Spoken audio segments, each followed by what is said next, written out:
The slightly overwrought choice of music for opening this video was deliberate but mischievous.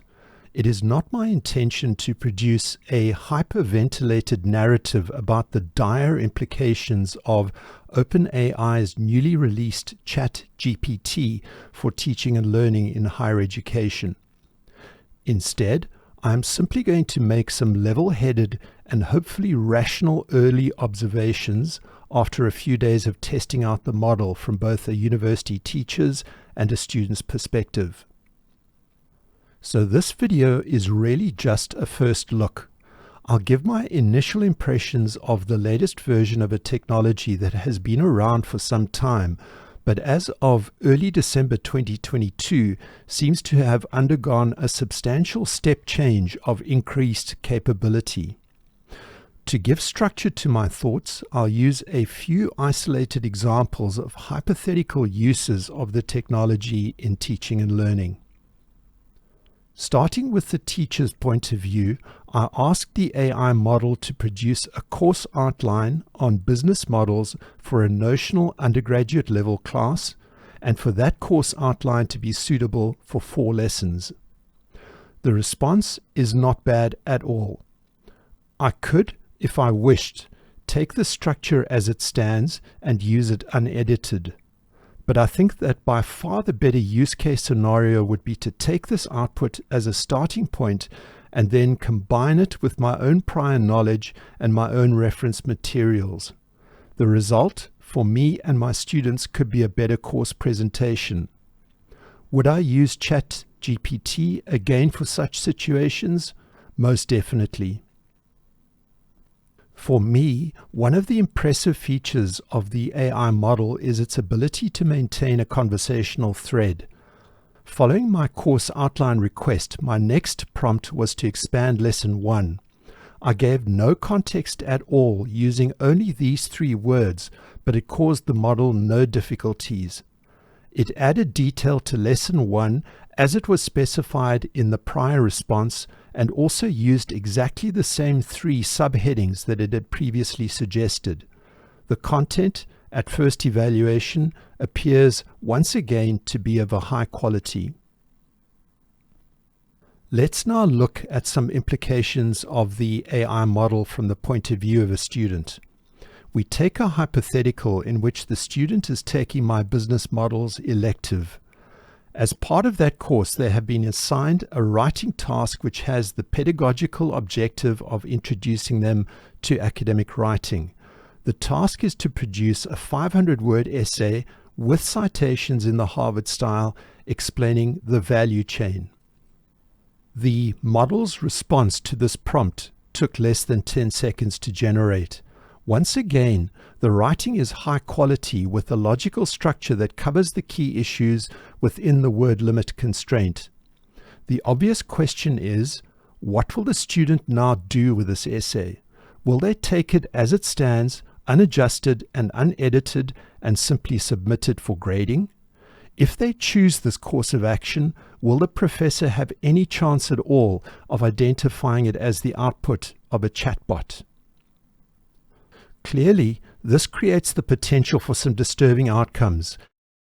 At my university, as is the case for many others, there is a baseline gatekeeper for academic dishonesty in the form of plagiarism detection software. We happen to use Turnitin, which is what I use to test some of the short essays generated by my test runs with the AI model.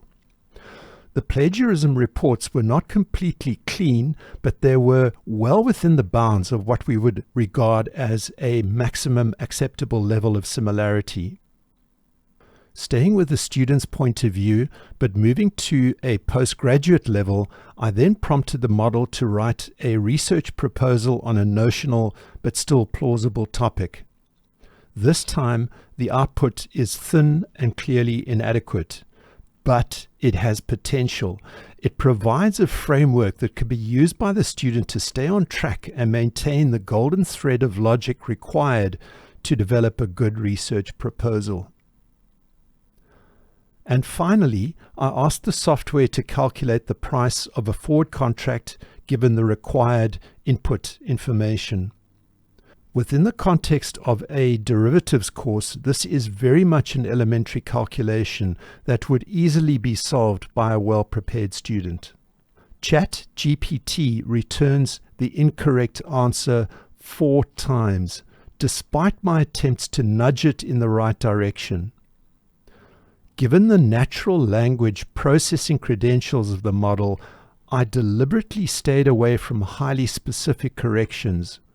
But all my attempts failed, and I did not discern any incremental improvements either.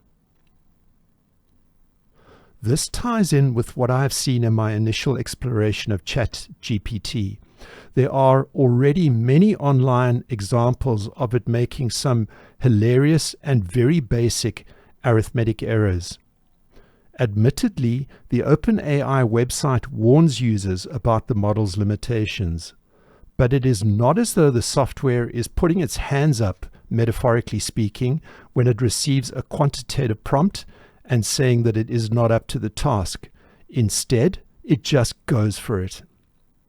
I find it very interesting that the AI barrels ahead with calculation-type prompts, in the process getting a fairly uncomplicated financial calculation hopelessly wrong.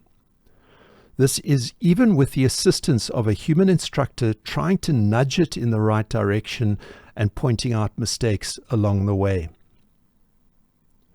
So ChatGPT is very good at writing, but it is borderline incompetent when it comes to quantitative work. But that is the way it was designed. It is a natural language model, not a calculation engine. And I most certainly am not about to extrapolate from the current deficiencies of this one example of AI software into a future in which those who write should be in fear of their jobs, while those with quantitative skills are certain to be okay. I think it will not be very long before AI models are pricing exotic derivatives, doing pivot tables in Excel, or running a logistic regression in response to a simple plain language prompt. In conclusion, this is without a doubt a game changer in an academic context. University managers, educators, and students will soon have to think very carefully indeed about the implications. However, I think that it is a step too far to start engaging in over-the-top language about the end of higher education as we know it. But if we are going to be talking about any industry that should now be living in a state of real existential dread, it would surely be the paid essay writing business. And I, for one, am not going to shed any tears about the forthcoming obliteration of such services.